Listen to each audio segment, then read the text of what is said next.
Mr. Frank Warner!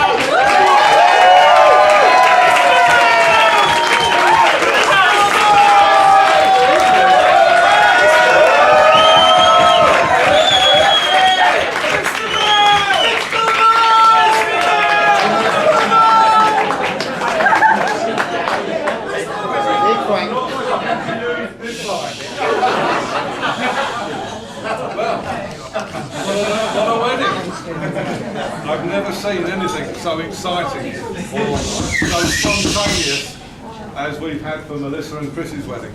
I can't thank all the guests enough for the reaction that we've had to them getting married.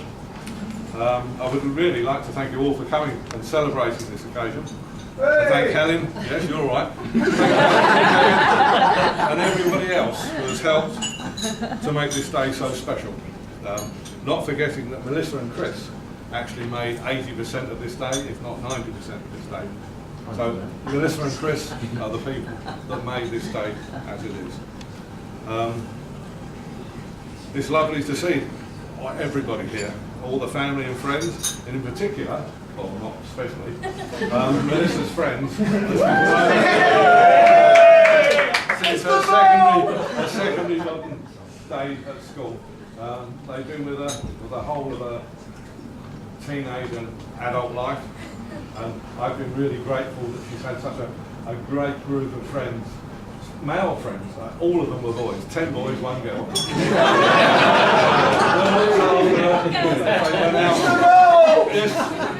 If they went out for a night, I knew that she was safe. I can't thank you enough for that. Right. I've been very lucky to have 2 daughters that have grown up to be beautiful women. And nothing makes me more happier and proud to see Melissa and Chris married today. And I think you all will agree with me, they'll make a lovely couple.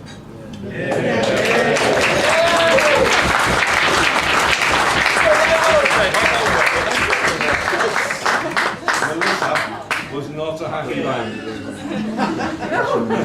She cried constantly. And there are 2 adverts that are currently on the television.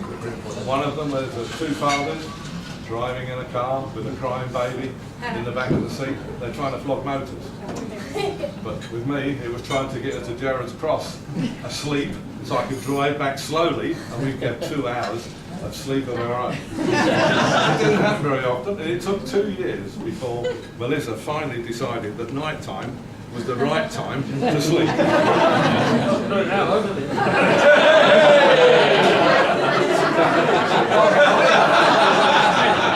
don't want to know that one. The next advert, these things happen in 2s, where the father, again flogging motors, buys his daughter a gerbil, then he buys her a little dog or a cat, then he buys her a pony, then he buys her a car,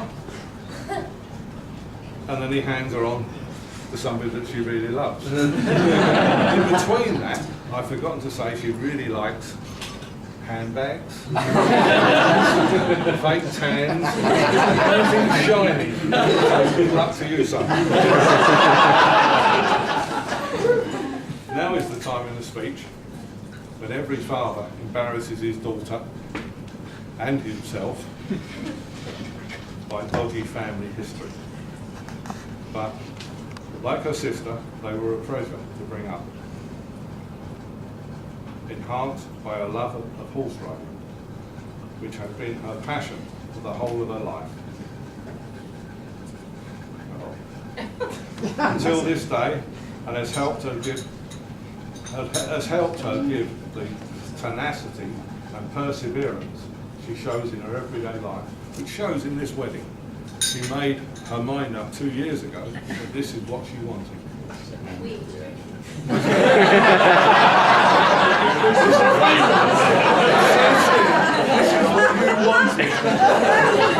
I think I'll stick. I think your father knows best. I think I'll stick with that. But seriously, this has all been worthwhile to see the lovely woman that she's grown up to be. And I can't think of a nicer person than Chris to have as a son-in-law. Video discussion, I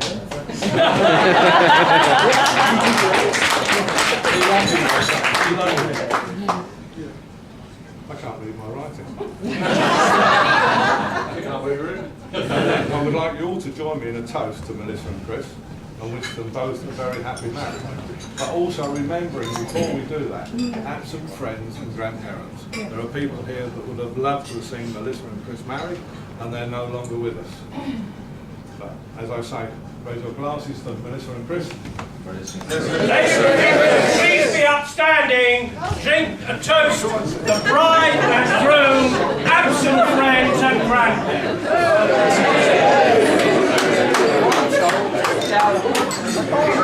Where'd that come from?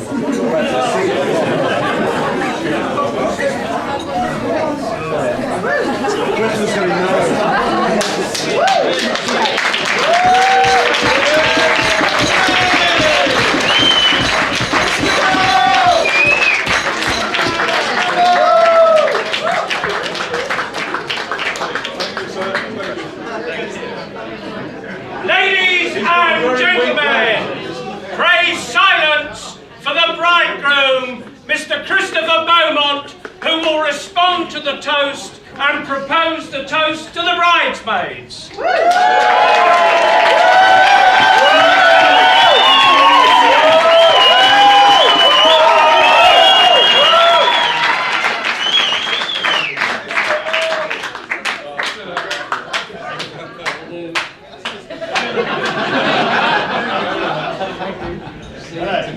Thank you very much. I know that you don't really want to hear too much from me and you're waiting for the best man to speak, so I'll try not to keep you too long, but there are a few things I have to say. Firstly, on behalf of my wife and I, I'd like to thank you all for coming and sharing in this day with us. We're so glad you're all here because early on we had a chat about maybe doing like a small scale wedding, but we went through the guest list and we couldn't cut anyone out because we wanted every single one of you to be here with us today to share this occasion with us. So thank you very much for coming, especially those who've come from quite a distance and foreign lands to be here with us.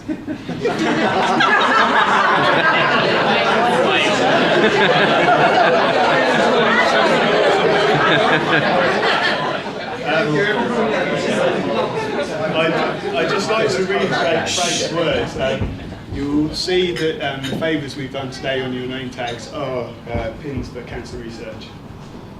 Unfortunately, both Mel's family and my family have been touched by cancer in recent times, as I'm sure many of yours have as well. So the pins are in honour of them because they can't be here with us, but without them today wouldn't have happened. So we hope that you will wear them today so that when we look back on our photographs in years to come, we'll know that they were in our thoughts today, as they always will be. Thank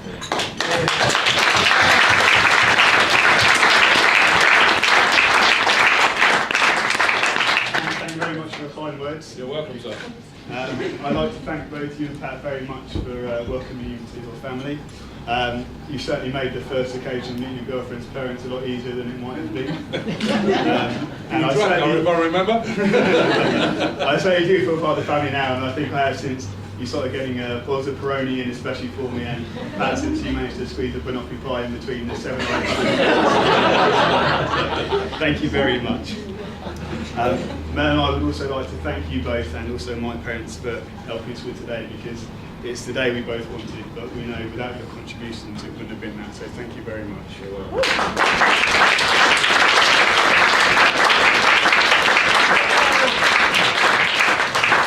So don't waste anything.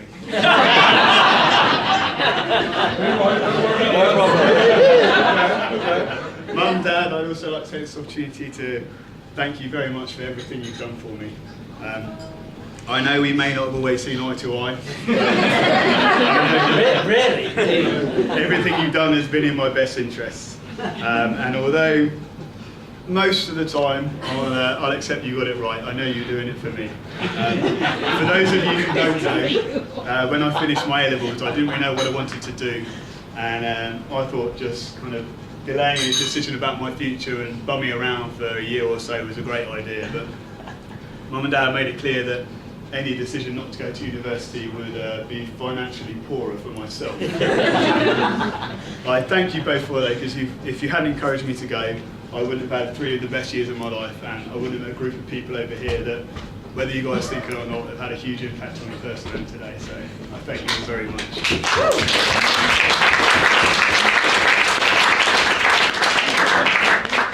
Another occasion, Mum and I didn't actually see eye to eye. I don't think I've ever told this story before, so it'll be brand new for everyone. But when I was 12 years old, I had trials at Luton Town Football Club.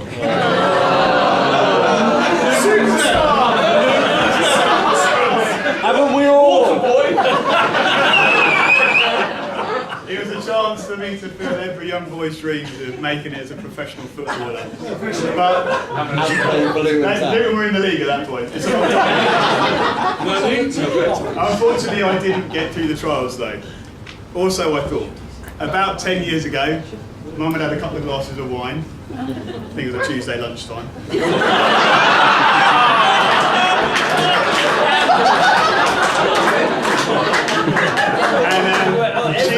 She let slip that actually I had passed the trials, but in her vast coaching experience and football expertise, she had decided that I probably wasn't going to make it, so it wasn't worth her taking me to Luton to give me that chance. Now,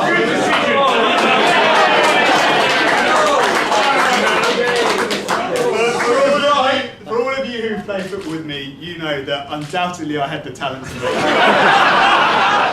And had Mum taken me, I would have probably been playing for the Mighty Reds by now, playing goals in front of the top. Got 50 or so England caps and rich beyond my wildest dreams. But had Mum taken me to training and had I gone on and had all those things, I would never have gone to work at Hyundai. I would never have met the lady by my side, and I don't think I would ever be as happy as I am today. So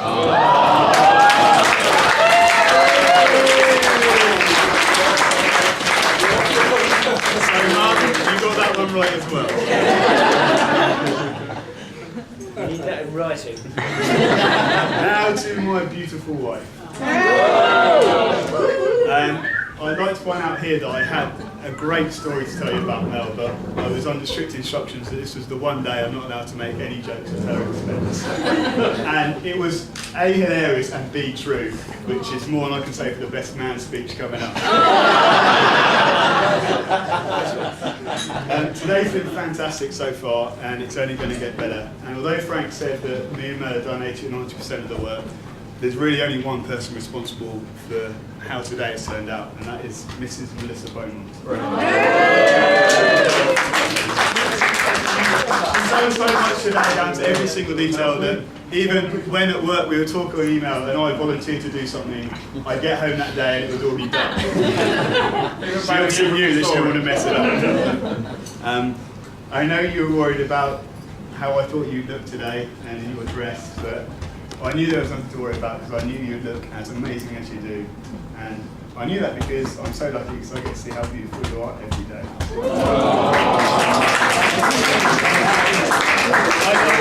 know that I have jokes that Mel's punching above her weight in this show. Every single person I've ever said it to is quick to shut me down. They point out that I'm the blue square premier to your champions. If ever anyone needed any evidence of that, they only need to look at me today. You look fantastic. And I know you're going to be a fantastic wife, pretty much because in 3 days' time we go on a honeymoon, but she's already said that in 2 days' time I'm allowed to go and play golf. And I know that I don't tell you enough, but I do love you. Lots. Like jelly shots. Ladies and gentlemen, would you please come standing for the lady of the day? Ladies and gentlemen, the toast is Melissa! Melissa! As you all know, Mel and I have lived together for a few years now, and we're very proud of the home we have. But we know that it wouldn't be what it is without the help of quite a few other people. Frank and Dad, from the very first day we've been right up until now, you've given us so much time and expertise. Thank you so much for all the help you've given us. My brother-in-law, Paul, I've lost count of the number of jobs you've done at our house, but thankfully your memory's so bad you probably have done as well.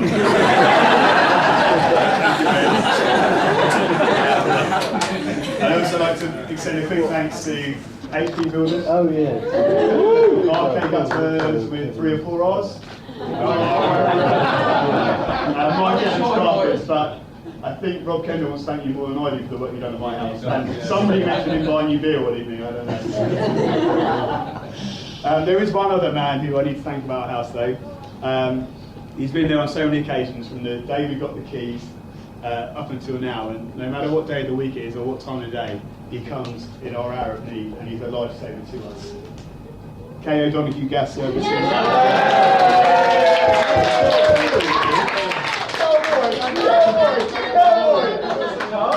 Kev, we can't thank you enough. And although Kev is actually pretty cheap for a gas tank, so he refuses to take cash off us, so we've had to resort to paying him in booze. But for those of you who know Kev, that doesn't necessarily work out cheaper. Does it work in the north?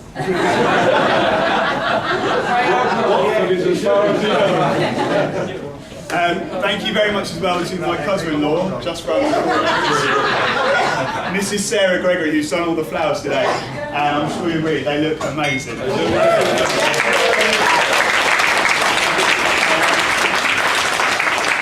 of you who do agree with me, these flowers will be downstairs tonight, and please feel free at the end of the evening to take them with you. I am on strict instructions to you though, just the flowers, leave the vases. One flower each, by the way. Right, one more thank you from me, but the most important, there are 2 ladies at the end of this table who I'm sure everybody here agrees look absolutely amazing.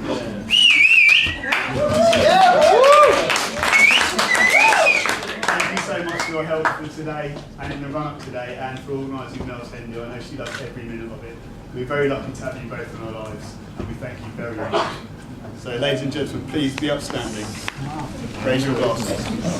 Ladies and gentlemen, the toast is the bridesmaid.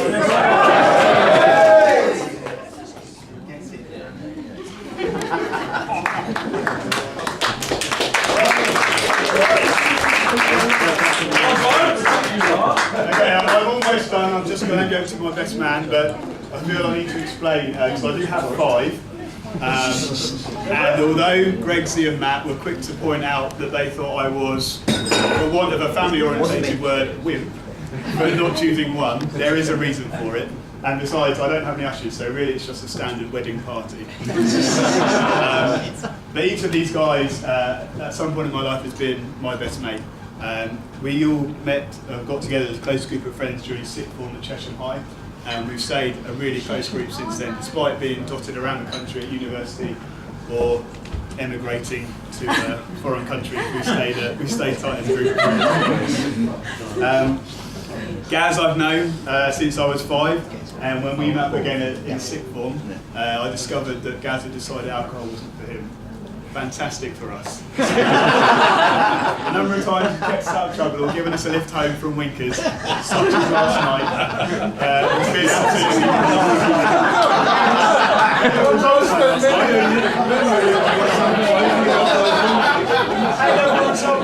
You were there last night? Our evening, who I currently work with, and we're at the forefront of all things vehicle leasing. We lived together for 4 years along with Gez. And Gez and I went travelling also around the world with Chris for 4 months. Chris and I also, when we used to go on holiday, used to share rooms together. And although 1 year I saw a lot more of him than I ever wanted to, I find revenge is a dish best served 12 months later. And finally Gilo, who looking a bit nervous at the end there. That's because he has the hopes and dreams of the other 4 resting on his shoulders because he's speaking on his own. Gilo and me are great mates, and we worked together at Latimer House for 18 months, where we pretty much single-handedly ran it. Despite the unruly employees like these 2 over here. Being the best man has not been easy. They've had to organise a stag do for 50 people, which, despite a couple of coaching mishaps, everything I wanted it to be. We had a fantastic time. There's been meetings with minutes, action points, you name it, it's been there. Thank you all for all the time you've given me, and I'm so lucky to have 5 such close friends, and it's great to have you all here by my side on a big occasion like today. Thank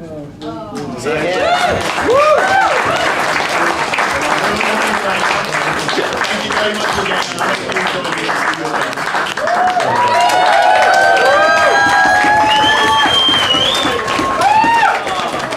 One more thing. If at any point today or tonight you see a man who looks a little bit like Stephen Gerrard, dressed like me, holding red wine of any kind, confiscate it immediately.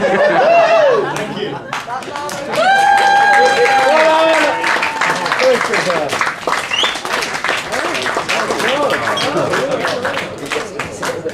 Ladies and gentlemen, pray silence for the best man, Mr. Giles Opie, who will respond to the toast.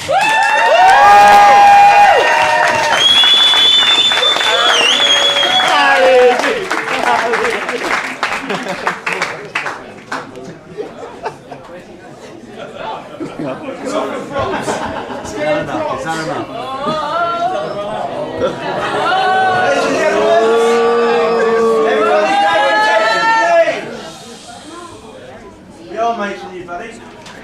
But it's not only Giles doing your speech today. Obviously, we're all here today to celebrate this wonderful wedding. And as good as it's been, it's now time to screw you over. For far too long, this man has avoided justice.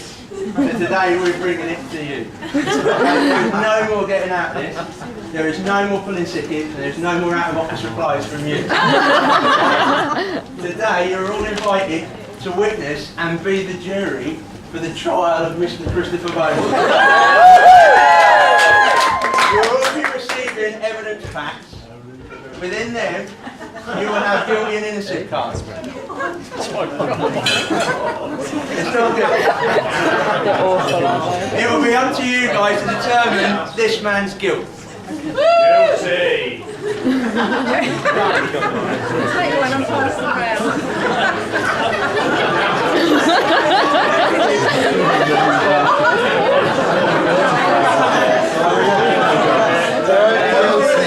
Once you've seen all the evidence, you'll ask you to use your cards. You'll determine the man's guilt. We know for all of you, this has been a long time coming. Far too long. But rest assured, we the groomsmen take no pleasure whatsoever in screwing this up. So ladies and gentlemen, the court is now in session. They ask you all to please rise to the judge, the Right Honourable Giles Opie.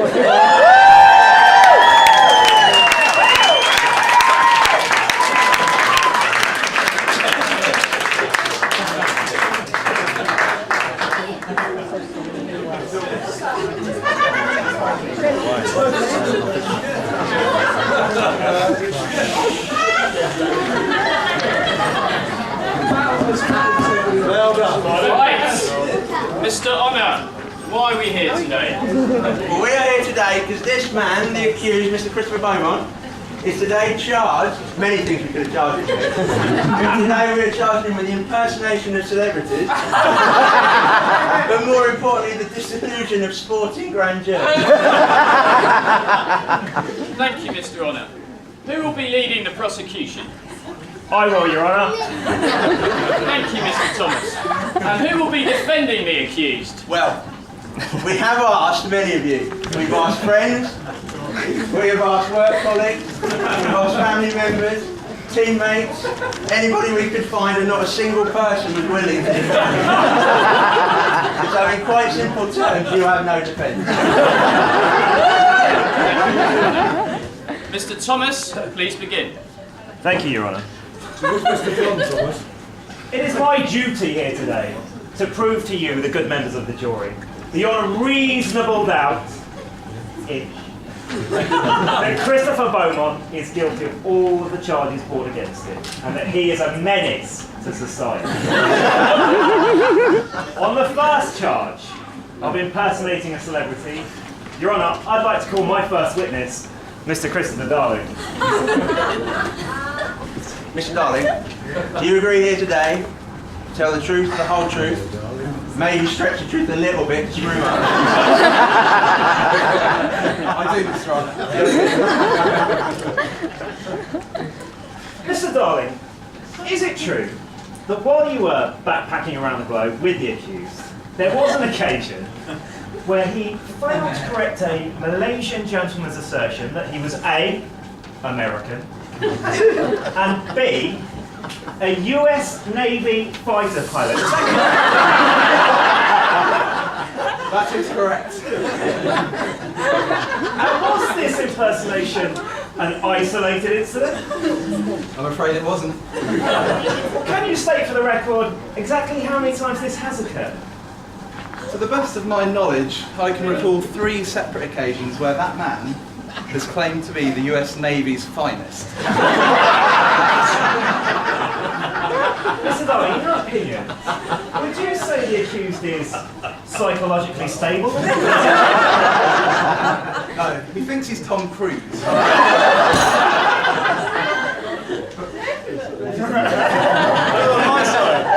But that's not all.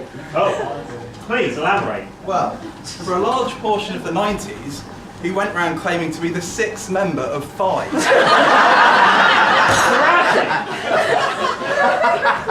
It sounds as if this man is some sort of exhibitionist. Would that statement be fair?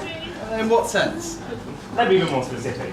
Would you say the accused is precious about the way he looks? Oh yes, he even cuts his own hair. That is what I feared. Why don't you tell us all about the time the accused chose a bottle of hair dye over his own friend's well-being? Well, we were in New Zealand in the city of Wellington. Money was running low, monetary resources were having to be pulled together to literally cobble enough cash for the next meal. Fortunately, we came across the equivalent of a Lidl with cheap chocolate bars in abundance. Well, without consulting any of his starving friends, Mr. Beaumont made the investment decision of a lifetime to use all the pooled cash to purchase a bottle of bleach blonde hair dye in a bid to recreate his 2 weeks as Eminem when he was 18 years old. Truly shameful. Just who is this man sat before you here today? Tom Cruise? The 6th member of 5? Eminem? Are there any others you might ask? Robert Van Persie, Dean Gaff. Thank you. Thank you, Mr. Darling. Thank you, Mr. Darling. You are excused. Your Honour, on the second charge of delusions of sporting grandeur, I would like to call my next witness, Mr. James Garrity.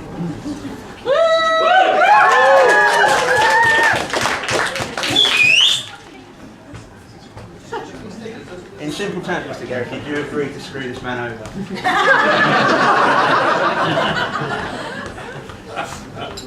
Mr. Garrity, to your knowledge, has the accused ever been a world-class sportsman? No. But in your opinion, do you believe that he thinks he is? Yes. Well, let's just say confidence isn't an issue. It takes real confidence to turn Village Arena into the world stage. And are you aware of any examples of this kind of behaviour? Well, as a self-proclaimed top-order batsman, I once witnessed him playing himself in a 5-over charity cricket match. He courageously kept his wicket under attack from a 10-year-old attack and smashed his way to the grand sum of only 8 runs. So, what player would you say he compares himself to? Some kind of modern day Graham Gooch. Is that what it is?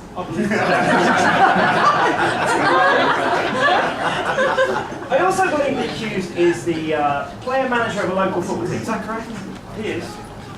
And in your opinion, what would you say qualifies him for this position?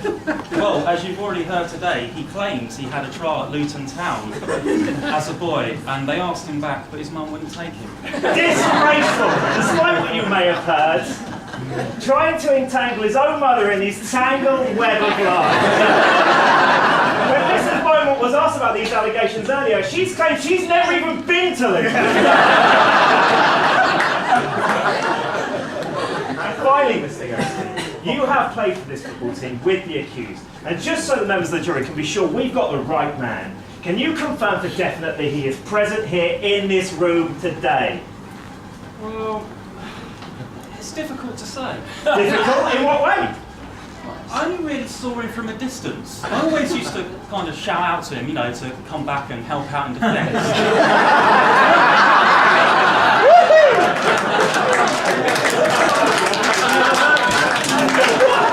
Truly heinous crimes. Thank you, Mr. Garrison. You are excused.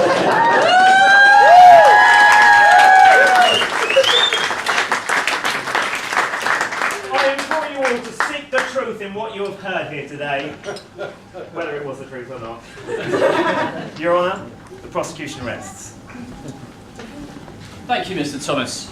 Now, members of the jury, you have heard the evidence that has been presented for you today, and you must consider your verdict carefully. You are not to be swayed by sympathy. You must be fair, and you must be just. Mr. Honour? Right, ladies and gentlemen, it's now your time. Cast your vote. Using your cards on the first count of impersonation of a celebrity, do you find the defendant guilty or not guilty?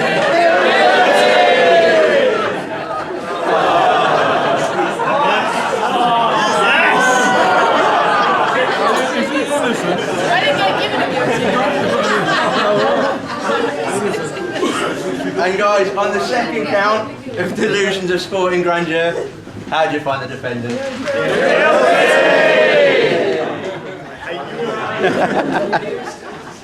Mr. Honour, has the jury reached a verdict? Yes, Your Honour, a majority decision of guilty. But unbelievably, one person who doing our work and found the defendant innocent. Truly unbelievable. Thank you, Mr. Honour. Well, the defendant's guilt appears beyond all doubt. Christopher Teflon Beaumont, you are guilty on both counts. Guilty, guilty. The crimes Hang him! which have been committed today are gravely serious and pour doubt over your suitability as a member of society. Prison seems excessive, but with the guidelines afforded to me by the law and taking into account your age, your dress sense, and a number of other crimes that we could not bring to court due to a lack of evidence, I consider myself very carefully. Now, I think before I am too harsh, because one member of the jury has found you not guilty or innocent, I think we should go with a two-pronged approach. The first of which is a form of restorative justice, where the accused seeks over time the forgiveness of those that he has wronged. No easy task. And to complete his rehabilitation, the love of a good woman might just be the cure. And it does seem to me, and the rest of the jury, that you might just have found her. Looking absolutely incredible today. Funny, bright, supportive, you'd be wise to never let her go. No more endorsement have we received from a message from Australia for some people who could not be here today. And Phil, Shelley and Ashley say that they're sorry that they couldn't be with you, but they were thinking of you, and they hope you have the most wonderful and beautiful and memorable day.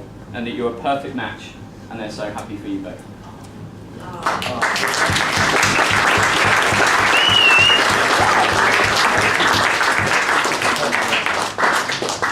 Mel, have no doubt that his rehabilitation will not be easy.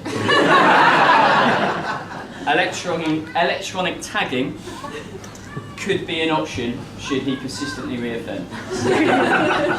But on behalf of the bailiff, the prosecution, the witnesses, and the judge, and the jury, we wish you all the fun, happiness, laughter, and all the luck in the world in your married life. And so for one last time, I'll hand over to our Toastmaster. Ladies and gentlemen, the toast is Christopher and Melissa!